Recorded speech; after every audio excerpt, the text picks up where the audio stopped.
ओम शांति 10 नवेम्बर 2024 अव्यक्त महावाक्य पुनरावृत्ति 14 नवेम्बर 2002 मुरलीर सारांश। ब्राह्मण जीवनर मूलदुआ एवं सफलतार आधार निश्चय बुद्धि। ब्राह्मण जीवनर मूलदुआ एवं सफलतार आधार निश्चय बुद्धि। आजी समर्थ पिता निजर चारिआडर समर्थ पिलामानंकु देखुछंती। प्रत्येक संतान समर्थ हेबा सहित बाबांकर समान हेबार श्रेष्ठ पुरुषार्थ करिबारे लागि रहिछंती। पिलामानंकर एही भली लगन को देखि बाप दादा मध्य खुशी हेउछंती। पिलामानंकर एही दृढ़ संकल्प बाप दादांकु मध्य प्रिय लागुछि। बाप दादा तो पिलामानंकु एही कथा कहउछंती जे तुमे माने बाप दादांक ठारु मध्य आगकु जाई परिबो। काहेकि ना स्मारकी हिसाब रे बाबांकर पूजा गोटिए स्वरूप रे हेउछि, किंतु तुम मानकर डबल स्वरूप रे पूजा हेउछि। तेणु तुमे माने बाप दादांकर मस्तकर मुकुट अट। बाप दादा तो पिला मानकर सोमान को देखि सर्वदा एही कथा कहउछंती जे बाह श्रेष्ठ सोमानधारी स्वराज्य अधिकारी पिला माने बाह। तेबे प्रत्येकंकर विशेषता गुड़िक सेमानकर मस्तकरे चमकुथिबार बाप दादा देखुछंती। तेणु तुमे माने मध्य निजर विशेषता गुड़िक जानी सेगुड़िक भल भाबरे चिन्ही विश्व सेवारे लगाई चल। चेक कर जे मु प्रभु पसंद एवं परिवार पसंद केते हेलेनी। काहेकि ना संगम जुगरे बाबा प्रथमे ब्राह्मण परिवार को रचना करुछंती। तेणु प्रभु पसंद हेबा सहित परिवार पसंद हेबा मध्य आवश्यक अटे। आजी बाप दादा सबु पिलांकर ब्राह्मण जीवनर मूल दुआ को देखुथिले। तेबे एही मूल दुआटी हेला निश्चय बुद्धि हेबा सेथिपाई जेउठारे प्रत्येक संकल्परे प्रत्येक कार्य निश्चय रहिछि सेठारे विजय सुनिश्चित अटे। अर्थात सफलता जन्मसिद्ध अधिकार रूपरे स्वतः एवं सहजरे प्राप्त होइथाए। कारण जन्मसिद्ध अधिकार प्राप्त करिबा पाई मेहनत करिवार आवश्यकता न थाए। तेणु सफलता ब्राह्मण जीवनर गଳାର हार अटे। ब्राह्मण जीवन ही हेउछि सफलता स्वरूप हेबार जीवन। सफलता मिलिबो कि नाही एहा ब्राह्मण मानकर प्रश्न ही नुहे। निश्चय बुद्धि पिला माने सर्वदा बाबांक सहित जुगल अटंती। तेणु जेउठी बाबा जुगल अटंती बा साथी अटंती सेठारे सफलता सर्वदा प्राप्त अटे। तेबे चेक कर सफलता स्वरूप केते परिमाण हेलनी। जदि सफलतारे कमी रहुछि तेबे एहार कारण हेला निश्चय रे कमी अछि। तेबे निश्चय केवल बाबांक प्रति थिबो एहा तो बहुत भल कथा, किंतु संपूर्ण निश्चयर अर्थ हेला बाबांक उपरे निश्चय, निज उपरे निश्चय, ड्रामा उपरे निश्चय एवं ब्राह्मण परिवार उपरे निश्चय। एही चारोटी जाक निश्चयर आधार रे सफलता सहज एवं स्वतः ही प्राप्त होइथाए। तेबे बाबांक प्रति निश्चय तो सबु पिलांकर रहिछि, सेथिपाई तो एठाको आसिछंती। सेहीपरि बाबांकर मध्य तुम समस्तंक उपरे निश्चय अछि, सेथिपाई तो निजर करिछंती। किंतु ब्राह्मण जीवन रे संपन्न बा संपूर्ण हेबा पाई हेले स्व अर्थात निज उपरे मध्य निश्चय आवश्यक अटे। बाप दादांक द्वारा प्राप्त होइथिबा श्रेष्ठ आत्मार सोमान सर्वदा स्मृति रे रहिबा उचित जे मो परमात्मा को द्वारा सोमान प्राप्त करिथिबा श्रेष्ठ आत्मा अटे। कोनोसी साधारण आत्मा नही, परमात्मा सोमानधारी आत्मा। तेणु सोमान तुमको प्रत्येक संकल्प रे प्रत्येक कर्म रे सफलता निश्चित प्राप्त कराई देबो। मो साधारण कर्म करिबा वाला आत्मा नही, सोमानधारी आत्मा। तेबे प्रत्येक कर्म रे एही सोमान तुमको सहजरे सफलता प्राप्त कराई देबो।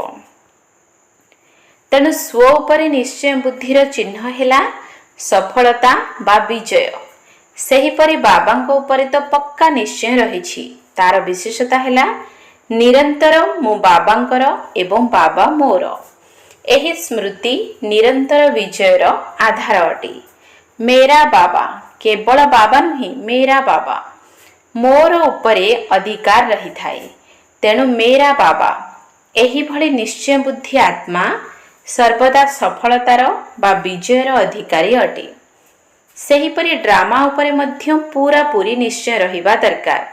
सफलता एवं समस्या एही दुई प्रकारर कथा ड्रामा रे आसी थाए, किंतु समस्या आसीबा समय रे निश्चय बुद्धि आत्मार लक्षण हैला समाधान स्वरूप हेबा, अर्थात समस्या गुड़ी को गोटे सेकेंड भितरे परिवर्तन करिदेबा।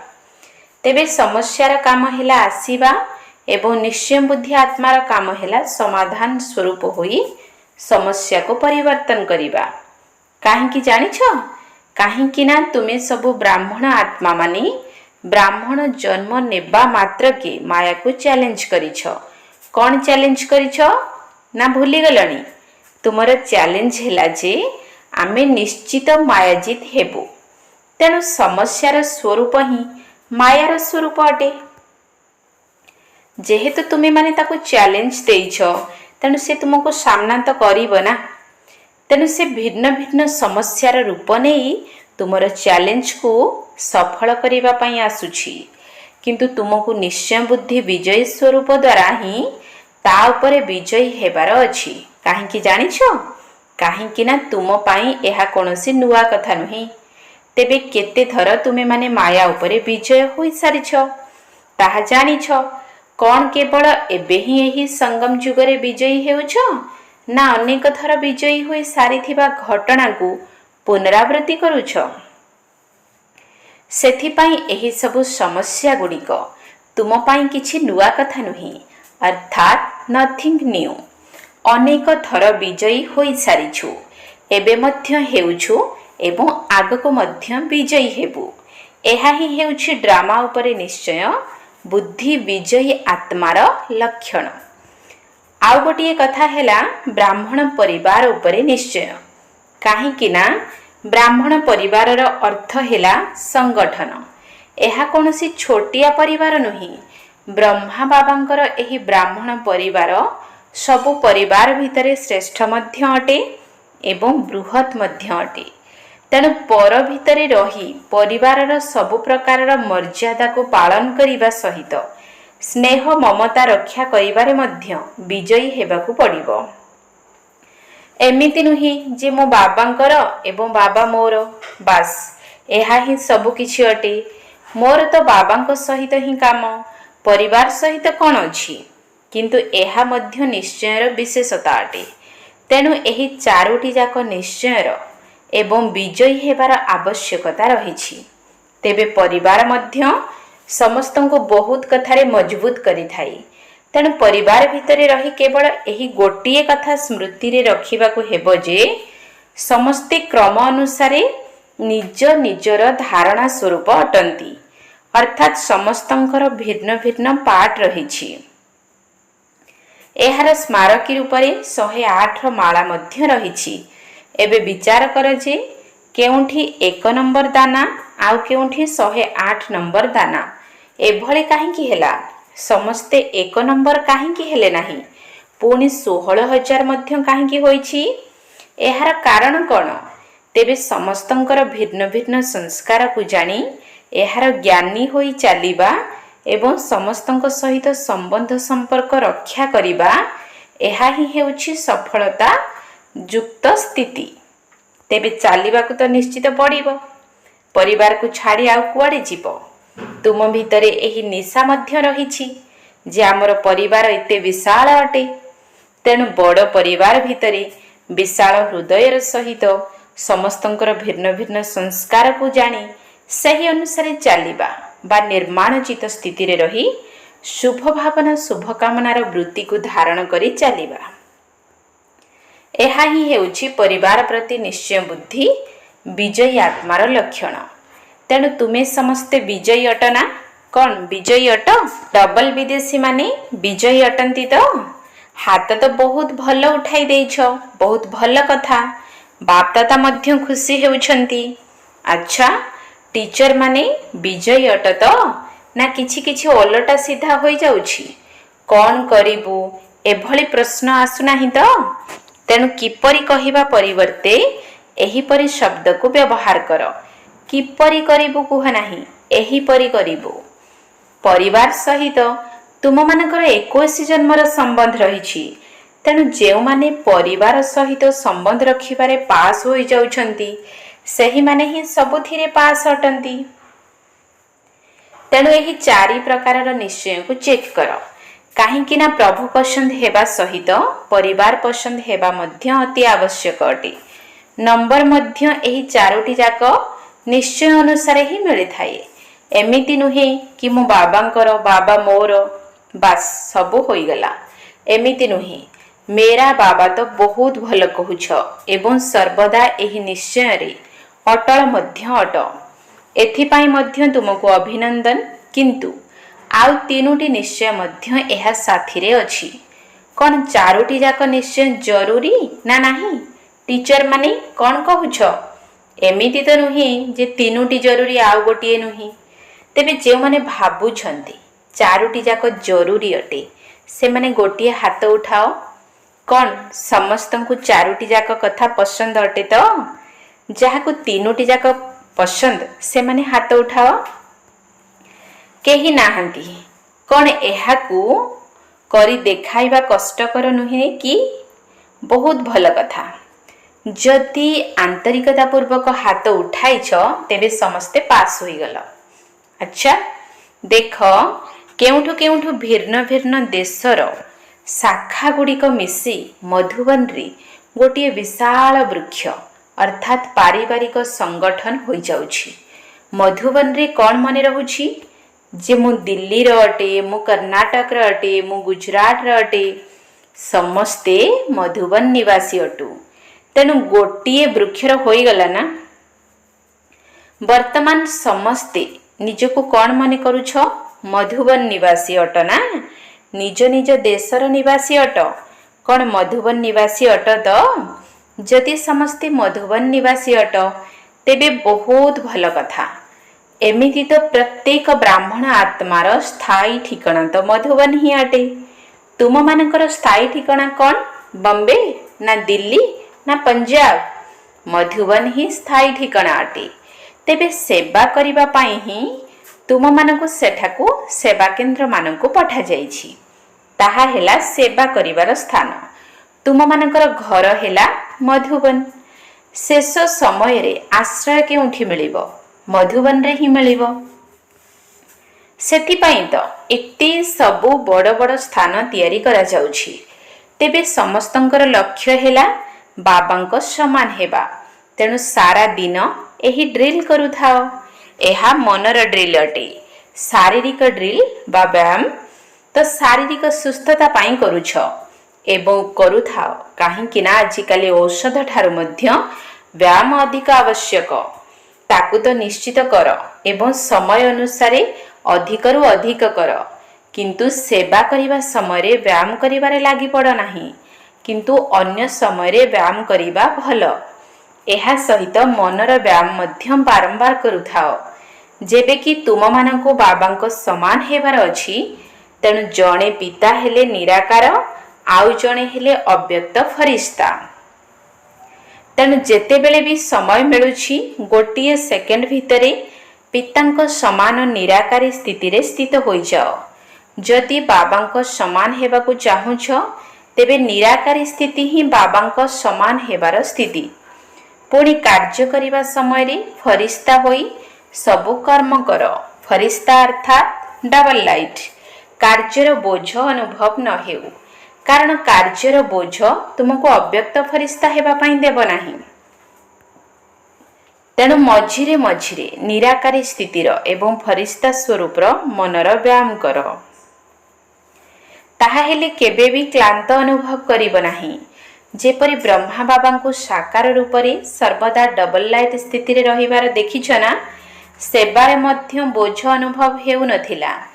ସର୍ବଦା ଅବ୍ୟକ୍ତ ଫରିସ୍ତା ସ୍ୱରୂପ। ତାହା ହେଲେ ସହଜରେ ବାବାଙ୍କ ସମାନ ହୋଇଯିବ। ଆତ୍ମା ମଧ୍ୟ ନିରାକାର ଅଟେ ଏବଂ ଆତ୍ମା ଯେତେବେଳେ ନିଜର ନିରାକାରୀ ସ୍ଥିତିରେ ସ୍ଥିତ ହୋଇଯିବ, ସେତେବେଳେ ନିରାକାର ବାବାଙ୍କର ସ୍ମୃତି ସହଜରେ ତୁମକୁ ବାବାଙ୍କ ସମାନ କରିଦେବ। ତେବେ ଏବେ ଏବେ ଗୋଟିଏ ସେକେଣ୍ଡରେ ନିରାକାରୀ ସ୍ଥିତିରେ ସ୍ଥିତ ହୋଇପାରିବ? ବାପ ଦାଦା ସମସ୍ତଙ୍କୁ ଡ୍ରିଲ୍ କରାଇଲେ। ତେବେ ଏହିଭଳି ଅଭ୍ୟାସ ଏବଂ ଏଥିପ୍ରତି ବିଶେଷ ଧ୍ୟାନ ଦେବା। ଯଦି ଚାଲିବା ବୁଲିବା ସମୟରେ ଏବଂ କର୍ମ କରିବା ସମୟରେ ମଝିରେ ମଝିରେ କରି ଚାଲିଥିବ, ତେବେ ଏହି ଅଭ୍ୟାସ ତୁମକୁ ମାନସିକ ସେବା କରିବାରେ ମଧ୍ୟ ସହଯୋଗ ଦେବ ଏବଂ ଶକ୍ତିଶାଳୀ ଯୋଗଯୁକ୍ତ ସ୍ଥିତି ନିର୍ମାଣ କରିବାରେ ମଧ୍ୟ ବହୁତ ସହଯୋଗ ମିଳିବ। ଆଚ୍ଛା, ଡବଲ ବିଦେଶୀମାନଙ୍କ ସହିତ ସାକ୍ଷାତ। ଦେଖ, ଡବଲ ବିଦେଶୀମାନଙ୍କୁ ଏହି ସିଜନରେ କାରଣେ ଅକାରଣେ ସବୁ ଗ୍ରୁପରେ ସୁଯୋଗ ମିଳିଯାଇଛି। ସବୁ ଗ୍ରୁପରେ ଆସିପାରିବେ, ଏଥିପାଇଁ ଖୋଲା ଅନୁମତି ମିଳିଛି। ତେବେ ଏହା ମଧ୍ୟ ଭାଗ୍ୟ ଅଟେ ନା, ଡବଲ ଭାଗ୍ୟ ଅଟେ ନା। ତେଣୁ ଏହି ଗ୍ରୁପରେ ମଧ୍ୟ ବାପ ଦାଦା ଦେଖୁଛନ୍ତି। କେହି କେହି ପ୍ରଥମ ଥର ପାଇଁ ମଧ୍ୟ ଆସିଛନ୍ତି, ଆଉ କେହି ପୂର୍ବରୁ ମଧ୍ୟ ଆସିଛନ୍ତି। ବାପ ଦାଦାଙ୍କର ଦୃଷ୍ଟି ସବୁ ବିଦେଶୀ ପିଲାମାନଙ୍କ ଉପରେ ରହିଛି। ତେବେ ବାବାଙ୍କ ପ୍ରତି ଯେତିକି ସ୍ନେହ ତୁମମାନଙ୍କର ରହିଛି, ବାବାଙ୍କର ତାଠାରୁ ପଦମ ଗୁଣା ଅଧିକ ସ୍ନେହ ତୁମମାନଙ୍କ ପ୍ରତି ରହିଛି। ଏହା ଠିକ୍ କଥା ନା? ପଦମ ଗୁଣା ଅଟେ ନା? ତୁମମାନଙ୍କର ମଧ୍ୟ ଆନ୍ତରିକ ସ୍ନେହ ଅଛି, ସେଥିପାଇଁ ତ ଏଠାରେ ପହଞ୍ଚି ଯାଇଛ। ତେବେ ଡବଲ ବିଦେଶୀମାନେ ଏହି ବ୍ରାହ୍ମଣ ପରିବାରର ଶୃଙ୍ଗାର ଅଟନ୍ତି ଏବଂ ବିଶେଷ ଶୃଙ୍ଗାର ଅଟନ୍ତି। ପ୍ରତ୍ୟେକ ଦେଶରେ ବାପ ଦାଦା ଦେଖୁଛନ୍ତି, ଯୋଗରେ ମଧ୍ୟ ବସିଛନ୍ତି ଏବଂ ଶୁଣୁଛନ୍ତି ମଧ୍ୟ। ବହୁତ ଭଲ କଥା। ଆଚ୍ଛା, ଟିଚରମାନଙ୍କ ସହିତ ଟିଚରମାନଙ୍କର ସଂଗଠନ ମଧ୍ୟ ବହୁତ ବଡ଼ ଅଟେ। ବାପ ଦାଦା ଟିଚରମାନଙ୍କୁ ଗୋଟିଏ ଉପାଧି ଦେଉଛନ୍ତି। ତାହା କେଉଁ ଉପାଧି? ସାଥୀ ଅଟନ୍ତି। ସାଥୀ ତ ସମସ୍ତେ ଅଟ, ଡବଲ ବିଦେଶୀମାନେ ତ ପ୍ରଥମ ସାଥୀ ଅଟନ୍ତି। ଏମାନଙ୍କୁ ସାଥୀ ସମ୍ବନ୍ଧ ବହୁତ ପ୍ରିୟ ଅଟେ। ତେବେ ଯେଉଁମାନେ ଯୋଗ୍ୟ ଟିଚର, ସମସ୍ତେ ନୁହନ୍ତି, କେବଳ ଯେଉଁମାନେ ଯୋଗ୍ୟ ଟିଚର ଅଟନ୍ତି, ସେମାନଙ୍କୁ ବାପ ଦାଦା ଗୁରୁ ଭାଇର ଉପାଧି ଦେଉଛନ୍ତି। ଯେପରି ବଡ଼ ପୁଅ ପିତା ସମାନ ହୋଇଥାଏ ନା, ସେହିପରି ଟିଚରମାନେ ମଧ୍ୟ ଗୁରୁ ଭାଇ ଅଟନ୍ତି। କାହିଁକି ନା ସର୍ବଦା ବାବାଙ୍କର ସେବାର ନିମିତ୍ତ ହୋଇ ରହିଛନ୍ତି। ବାବାଙ୍କ ସମାନ ସେବାଧାରୀ ଅଟନ୍ତି। ଦେଖ, ଟିଚରମାନଙ୍କୁ ମୁରଲି ଶୁଣାଇବା ପାଇଁ ବାବାଙ୍କର ସିଂହାସନ ମିଳୁଛି। ଯେପରି ଶିଷ୍ୟମାନଙ୍କୁ ଗୁରୁମାନଙ୍କର ଗଦ୍ଦି ଅର୍ଥାତ୍ ସିଂହାସନ ମିଳିଥାଏ ନା, ସେଥିପାଇଁ ଟିଚର ଅର୍ଥାତ୍ ନିରନ୍ତର ସେବାଧାରୀ। ଚାहे मन द्वारा, चाहे वाणी द्वारा, चाहे संबंध संपर्क द्वारा बा कर्म द्वारा सदा सेवाधारी अटंती। ठीक कथा ना? आराम पसंद तो नुहे ना? सेवाधारी अर्थात सेवा सेवा और सेवा। ठीक कथा ना? अच्छा, सेवार पाली दिल्ली एवं आग्रा अटे। आग्रा साथी अटे। दिल्ली रो सेना बाहिनी तो बहुत बड़। अच्छा, दिल्ली रे स्थापनार मूलदुआ पड़ीगला, यह तो बहुत भल कथा। एबे बाबा को प्रत्यक्ष करिबार मूलदुआ पड़ीबा केउठु आरंभ हेबो? दिल्ली रु ना महाराष्ट्र रु, कर्नाटक रु, लंडन रु?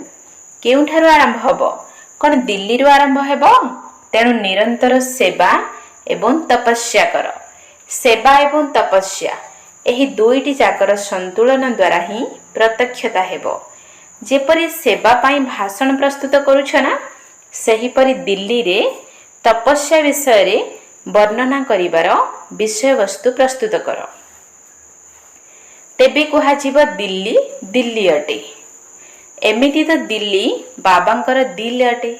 सेथिपाई बाबांकर दिल पसंद कार्य मध्य करी देखाइबाकु हेबो। कोन पांडव माने करिब तो? करिबु, निश्चित करिबु। तेणु तपस्या एभली कर जहाँकि सबु आत्मा रूपी पतंग माने बाबा बाबा कही दिल्लीर विशेष स्थान रे पहुँची जिबे। तेणु सबु पतंग माने जेतेबेले बाबा बाबा कही आसीबाकु लागिबे, ସେତେବେଳେ କୁହାଯିବ ପ୍ରତ୍ୟକ୍ଷତା। ତେଣୁ ଏହାକୁ କରିବାକୁ ହିଁ ହେବ।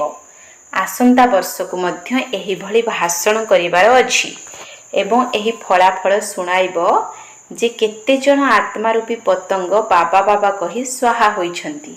କ'ଣ ଠିକ୍ କଥା ନା? ବହୁତ ଭଲ। ମାତାମାନେ ମଧ୍ୟ ବହୁତ ଆସିଛନ୍ତି। କୁମାର କୁମାରୀମାନଙ୍କ ସହିତ ସାକ୍ଷାତ। ଅଧା ହଲ୍ ତ କୁମାର କୁମାରୀ ଅଛନ୍ତି, ତେଣୁ ସେମାନଙ୍କୁ ସାବାସ କୁହାଯାଉଛି। ବାସ୍, କେବଳ କୁମାର କୁମାରୀମାନଙ୍କୁ ଜ୍ୱାଳା ରୂପ ହୋଇ ଆତ୍ମାମାନଙ୍କୁ ପବିତ୍ର କରିବାକୁ ହେବ। ତେଣୁ କୁମାର କୁମାରୀମାନଙ୍କୁ ଆଜିକାଲିର କୁମାର କୁମାରୀମାନଙ୍କ ଉପରେ ଦୟା ଲାଗିବା ଦରକାର। ସେମାନେ କେତେ ଅବାଟକୁ ଚାଲି ଯାଉଛନ୍ତି। ତେଣୁ ଏହିଭଳି ଭଟକି ଯାଇଥିବା ସାଥୀମାନଙ୍କୁ ଯଥାର୍ଥ ରାସ୍ତା ବତାଅ। ଆଚ୍ଛା, ସମସ୍ତଙ୍କ ଭିତରେ ଯେଉଁ କୁମାର କୁମାରୀମାନେ ସାରା ବର୍ଷ ଭିତରେ କୌଣସି ଆତ୍ମାର ସେବା କରି ତାକୁ ନିଜ ସମାନ କରିଛନ୍ତି, ସେମାନେ ବଡ଼ ହାତ ଉଠାଅ। କ'ଣ କୁମାରୀମାନେ ନିଜ ସମାନ କରିଛ? ଆଚ୍ଛା, ଏବେ ଯୋଜନା କରୁଛ। ଆଚ୍ଛା, ଇନ୍ଦୁର ହଷ୍ଟେଲର କୁମାରୀ ହାତ ଉଠାଉଛନ୍ତି। ଏବେ ସେବାର କୌଣସି ପ୍ରମାଣ ସାଥିରେ ଆଣିନାହଁ। ତେଣୁ କୁମାର କୁମାରୀମାନଙ୍କୁ ସେବାର ପ୍ରମାଣ ମଧ୍ୟ ଆଣିବାକୁ ହେବ। ଠିକ୍ ଅଛି? ଆଚ୍ଛା, ଚାରିଆଡ଼ର ବିଜୟୀ ରତ୍ନମାନଙ୍କୁ ସର୍ବଦା ନିଶ୍ଚୟ ବୁଦ୍ଧି ହୋଇ ସହଜରେ ସଫଳତା ପ୍ରାପ୍ତ କରୁଥିବା ସଫଳତା ମୂରତ ପିଲାମାନଙ୍କୁ, ସର୍ବଦା ମେରା ବାବାର ଅଧିକାର ଦ୍ୱାରା ପ୍ରତ୍ୟେକ ସେବାରେ ସଫଳତା ପ୍ରାପ୍ତ କରୁଥିବା ସଫଳତା ମୂରତ ପିଲାମାନଙ୍କୁ, ସର୍ବଦା ସମାଧାନ ସ୍ୱରୂପ ହୋଇ ସମସ୍ୟାଗୁଡ଼ିକୁ ପରିବର୍ତ୍ତନ କରୁଥିବା ପରିବର୍ତ୍ତକ ଆତ୍ମାମାନଙ୍କୁ, ଏହିଭଳି ଶ୍ରେଷ୍ଠ ପିଲାମାନଙ୍କୁ, ଯେଉଁମାନେ କି ସର୍ବଦା ବାବାଙ୍କୁ ପ୍ରତ୍ୟକ୍ଷ କରିବାର ଯୋଜନାକୁ ବାସ୍ତବିକ ରୂପରେ କାର୍ଯ୍ୟକାରୀ କରୁଛନ୍ତି, ସେମାନଙ୍କୁ ବାପଦାଦାଙ୍କର ସ୍ନେହ ସମ୍ପନ୍ନ ଶୁଭେଚ୍ଛା ଏବଂ ଅଭିନନ୍ଦନ। ଅକ୍ଷୁଣୀ ଥର ଅଭିନନ୍ଦନ ଏବଂ ନମସ୍ତେ। ଆତ୍ମିକ ସନ୍ତାନମାନଙ୍କର ଆତ୍ମିକ ବାପଦାଦାଙ୍କୁ ନମସ୍ତେ, ନମସ୍ତେ, ନମସ୍ତେ। ସୁପ୍ରଭାତ। ଦାଦିଜୀଙ୍କୁ ତୁମ ପ୍ରତି ସମସ୍ତଙ୍କର ସ୍ନେହ ରହିଛି। ବାବାଙ୍କର ମଧ୍ୟ ସ୍ନେହ ଅଛି। ରତନ ମୋହିନୀ ଦାଦୀଙ୍କୁ ସହଯୋଗୀ ହେବା ଦ୍ୱାରା ବହୁତ କିଛି ସୂକ୍ଷ୍ମରେ ପ୍ରାପ୍ତ ହୋଇଥାଏ। ଏହା ଠିକ୍ କଥା ନା? ଆଦିରତ୍ନ ଅଟ। ଆଦିରତ୍ନ ପିଲାମାନେ ଏବେ ପର୍ଯ୍ୟନ୍ତ ମଧ୍ୟ ନିମିତ୍ତ ଅଟନ୍ତି। ଆଚ୍ଛା, ଓମ୍ ଶାନ୍ତି। ବରଦାନ। ସବୁକିଛି ତୋର ତୋର କରି ମୋର ପଣିଆର ଅଂଶ ମାତ୍ରକୁ ମଧ୍ୟ ସମାପ୍ତ କରୁଥିବା ଡବଲ ଲାଇଟ୍ ଭବ। ସବୁକିଛି ତୋର ତୋର କରି ମୋର ପଣିଆର ଅଂଶ ମାତ୍ରକୁ ମଧ୍ୟ ସମାପ୍ତ କରୁଥିବା ଡବଲ ଲାଇଟ୍ ଭବ। ଯେକୌଣସି ପ୍ରକାରର ମୋର ପଣିଆ ଅର୍ଥାତ୍ ମୋର ସ୍ୱଭାବ, ମୋର ସଂସ୍କାର, ମୋର ନେଚର, ଯାହାକୁ ବି ମୋର ବୋଲି କହିବ ତାହା ବୋଝ ଅନୁଭବ ହେବ ଏବଂ ବୋଝବାଲା କେବେ ବି ଉଡ଼ିପାରିବ ନାହିଁ। ଏହିସବୁ ମୋର ମୋର ହିଁ ମଇଳା କରିଦେଉଛି। ସେଥିପାଇଁ ଏବେ ତୋର ତୋର କହି ସ୍ୱଚ୍ଛ ହୋଇଯାଅ। ଫରିସ୍ତାର ଅର୍ଥ ହେଲା ମୋର ପଣିଆର ଅଂଶ ମାତ୍ର ମଧ୍ୟ ନଥିବ। ଯଦି ସଂକଳ୍ପରେ ମଧ୍ୟ ମୋର ପଣିଆ ଆସିଲା, ତେବେ ଜାଣିନିଅ ମଇଳା ହେଲ। ତେଣୁ ଏହିସବୁ ମଇଳା ପଣିଆର ବୋଝକୁ ସମାପ୍ତ କରି ଡବଲ ଲାଇଟ୍ ହୁଅ। ସ୍ଲୋଗାନ। ସାରା ଦୁନିଆର ଜ୍ୟୋତି ସେହିମାନଙ୍କୁ କୁହାଯିବ ଯେଉଁମାନେ ବାପଦାଦାଙ୍କୁ ନିଜର ନୟନରେ ସମାହିତ କରିଦେଇଛନ୍ତି। ସାରା ଦୁନିଆର ଜ୍ୟୋତି ସେହିମାନଙ୍କୁ କୁହାଯିବ ଯେଉଁମାନେ ବାପଦାଦାଙ୍କୁ ନିଜର ନୟନରେ ସମାହିତ କରିଦେଇଛନ୍ତି। ଓମ୍ ଶାନ୍ତି।